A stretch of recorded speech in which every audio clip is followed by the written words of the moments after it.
दोस्तों पिछले कुछ सालों में एआई यानी आर्टिफिशियल इंटेलिजेंस के क्षेत्र में काफी तेजी से विकास हुआ है। साथ ही कई ऐसी लाजवाब मशीनें बनी हैं जो बिल्कुल इंसानों की तरह सोचने समझने और निर्णय लेने में सक्षम है। लेकिन अब सवाल ये उठता है कि आखिर आर्टिफिशियल इंटेलिजेंस है क्या और ये कैसे काम करती है, साथ ही इसका हमारे दैनिक जीवन में क्या उपयोग है और क्या भविष्य में एआई टेक्नोलॉजी हमारे लिए खतरा बन सकती है या नहीं। आइए इसके बारे में आगे वीडियो में विस्तार से जानते हैं। दोस्तों आर्टिफिशियल इंटेलिजेंस दरअसल कंप्यूटर विज्ञान की एक ऐसी शाखा है जिसके अंदर मशीनों में सोचने समझने और डिसीजन लेने की क्षमता विकसित की जाती है। अर्थात मशीनों को इंटेलिजेंट बनाया जाता है ताकि वह इंसान की तरह सोच समझकर निर्णय ले सके और बिना इंसानी मदद के काम कर सके।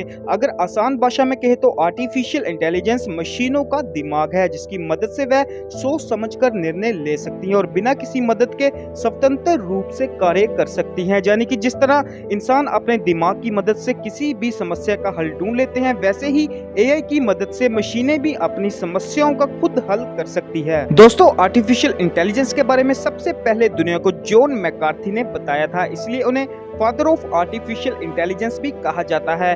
जॉन मैकार्थी एक अमेरिकी कंप्यूटर साइंटिस्ट और शोधकर्ता थे।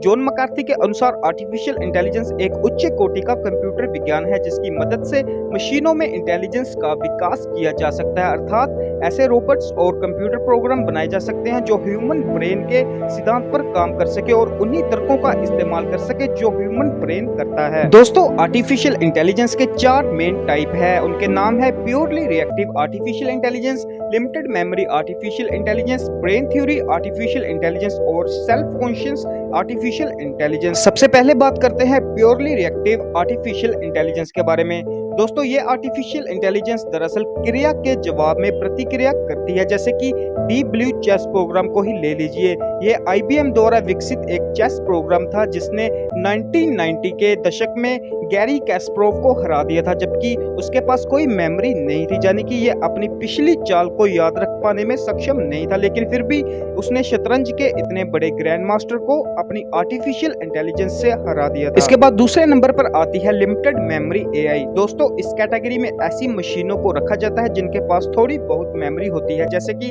सेल्फ ड्राइविंग कार्स को ही ले लीजिए। ये अपने पुराने अनुभवों को याद रख सकती है और भविष्य में उनका इस्तेमाल कर सकती है, जैसे कि आपातकालीन स्थिति में ब्रेक लगाना या फिर भीड़ भाड़ वाले इलाकों में संभल कर चलना आदि। हालांकि इस तरह की मशीन्स लंबे समय तक डाटा को स्टोर करके नहीं रखती क्योंकि मेमोरी कम होती है, इसलिए सिर्फ रिसेंट एक्सपीरियंस को ही याद रखती है। लेकिन जरूरत पड़ने पर ये अपने पुराने डाटा को डिलीट कर सकती है और नए डाटा को स्टोर कर सकती है। इसके बाद तीसरे नंबर पर आती है ब्रेन थ्योरी एआई।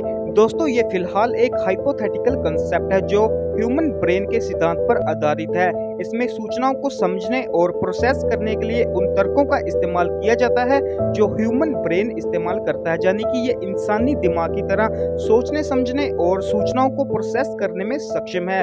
इसके बाद आखिर में हमारे पास आती है सेल्फ कॉन्शियस एआई। दोस्तों इसे सेल्फ अवेयरनेस एआई भी कहा जाता है। इसके अंतर्गत ऐसी मशीनें आती हैं जो न सिर्फ इंसानों की तरह सोच सकती है बल्कि सुख दुख खुशी गम ईर्ष्या जलन आदि को भी बखूबी महसूस कर सकती है, यानी कि इंसानों की तरह दूसरों की मन स्थिति को समझ सकती है और ये पता कर सकती है कि सामने वाला इंसान क्या सोच रहा है। दोस्तों आर्टिफिशियल इंटेलिजेंस को लेकर शुरू से ही ये आशंका रही है कि आगे चलकर ये हमारे लिए बहुत बड़ा खतरा बन सकती है, क्योंकि इंटेलिजेंट मशीनों के कारण उन नौकरियों पर भी संकट आ जाएगा जिनके लिए हाई एजुकेटेड और इंटेलिजेंट लोगों की जरूरत पड़ती है। हालांकि कंप्यूटर ने पहले ही लाखों नौकरियां खत्म कर दी है, ऐसे में बेरोजगारी और बढ़ सकती है। दूसरी आशंका ये है कि जब मशीनें खुद डिसीजन लेने लगेगी तो वह हमारी कोई बात नहीं सुनेगी बल्कि हर मामले में अपना दिमाग चलाएगी और वही करेंगी जो उन्हें ठीक लगेगा। अगर हम टोका टोकी करेंगे तो वह काम करने से मना कर देगी और हमें उनके आगे झुकना पड़ेगा, क्योंकि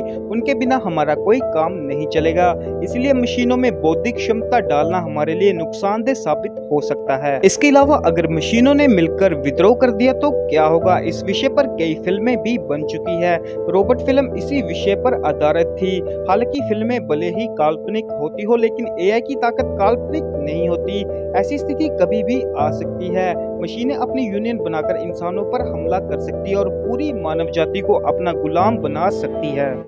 तो ये थी दोस्तों हमारी आज की जानकारी। आशा करता हूँ कि आपको वीडियो जरूर पसंद आया होगा। वीडियो को ज़्यादा से ज़्यादा लाइक और शेयर करें और इस तरह की और इन्फॉर्मेटिव वीडियोस देखने के लिए हमारे चैनल को सब्सक्राइब करना ना भूलिएगा। धन्यवाद।